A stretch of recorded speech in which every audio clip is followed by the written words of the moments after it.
Igele, Igele, schau mal ins Spiegele, deine Beine sind krumm. Grüß Gott, meine Lieblingskinder, heute erzähle ich euch das Märchen vom Hasen und vom Igel. Es war an einem Sonntagmorgen zur Herbstzeit, gerade als der Buchweizen blühte. Die Sonne war hell am Himmel aufgegangen.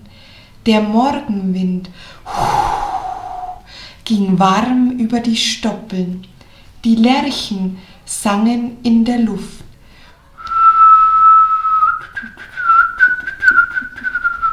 Die Bienen summten im Buchweizen. Summ, summ, summ.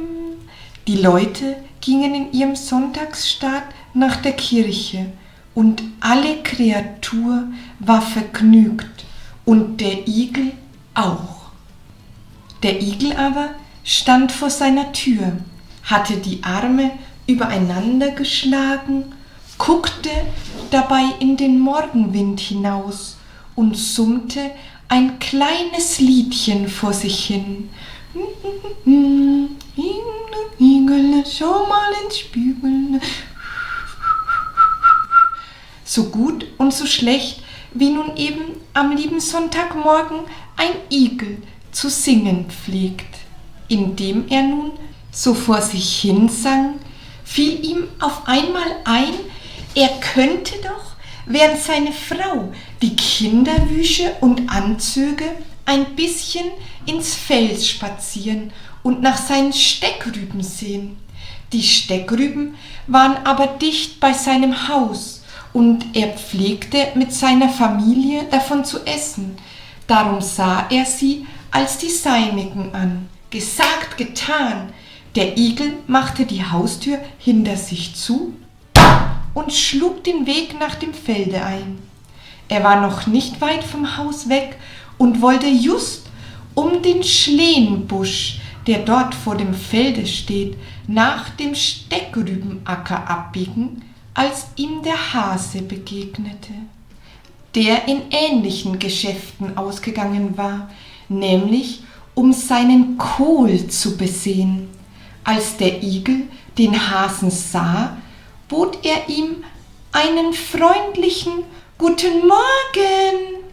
Der Hase aber, der auf seine Weise ein vornehmer Herr war und grausam und hochfahrend dabei, antwortete nicht auf des Igels Gruß, sondern sagte zum Igel, wobei er eine gewaltig höhnische Miene aufsetzte: Wie kommt es denn, dass du schon so am frühen Morgen im Felde herumläufst?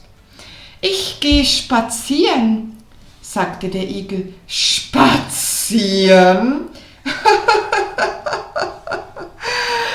Lachte der Hase, mich deucht, du könntest die Beine auch wohl zu besseren Dingen gebrauchen. Diese Antwort verdroß den Igel ungeheuer, denn alles konnte er ertragen, aber auf seine Beine ließ er nichts kommen, eben weil sie von Natur aus schief waren. Du bildest dir wohl ein, sagte nun der Igel zum Hasen, dass du mit deinen Beinen mehr ausrichten kannst. Das denke ich, sagte der Hase. Das käme auf einen Versuch an, meinte der Igel. Ich wette, dass wenn wir einen Wettlauf machen, ich an dir vorbeilaufe. Das ist zum Lachen, du mit deinen schiefen Beinen, sagte der Hase. Aber meinetwegen mag es sein, wenn du so große Lust darauf hast. Was gilt die Wette? Einen goldenen Louisdor und eine Buddel Branntwein, sagte der Igel.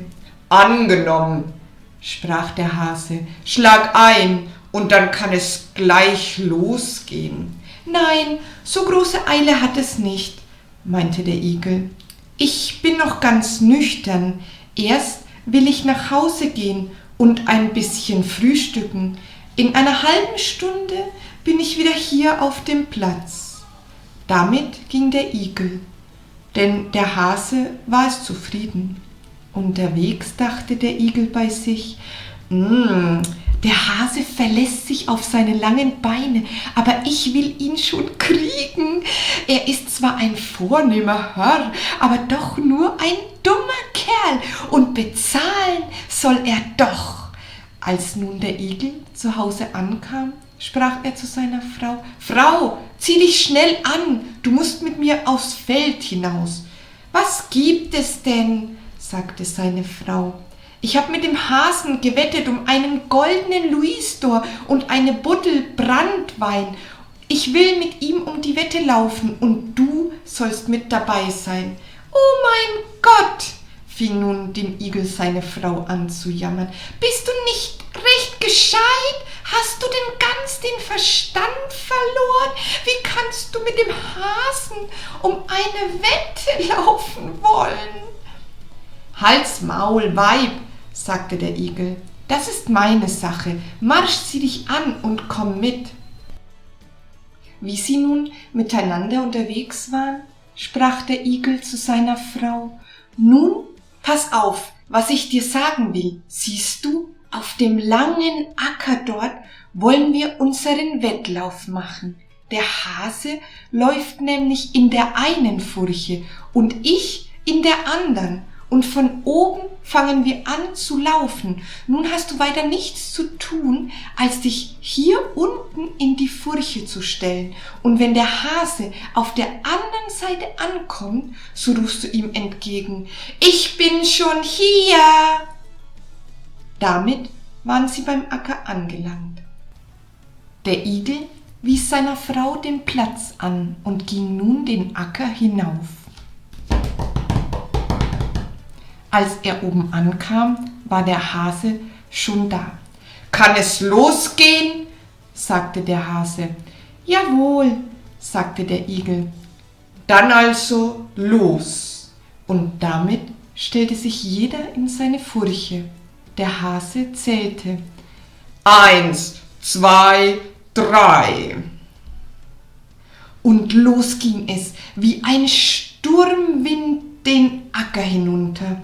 Der Igel aber lief nur ungefähr 3 Schritte. Dann duckte er sich in die Furche und blieb ruhig sitzen.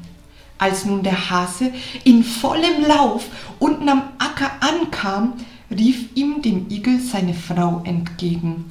Ich bin schon hier! Der Hase stutzte und wunderte sich ein wenig. Er meinte nicht anders, als wäre es der Igel selbst, der ihm zurief, denn bekanntlich sieht dem Igel seine Frau just so aus wie ihr Mann.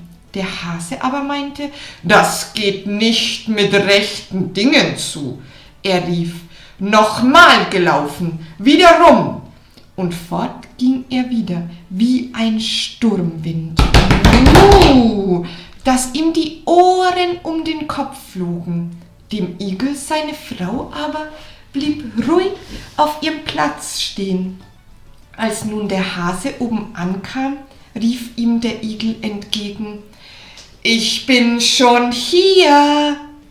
Der Hase aber, ganz außer sich vor Ärger, schrie, noch einmal gelaufen, wieder rum. Mir macht das nichts, antwortete der Igel, meinetwegen, so oft du Lust hast. So lief der Hase noch 73 Mal. 1, 2, 3, 4, 5, 6, 7, 8, 9, 10, 20, 30, 40, 50, 60, 70, 71, 72, 73, trotzig. Und der Igel hielt es immer mit ihm aus. Jedes Mal, wenn der Hase unten oder oben ankam, sagte der Igel oder seine Frau: Ich bin schon hier!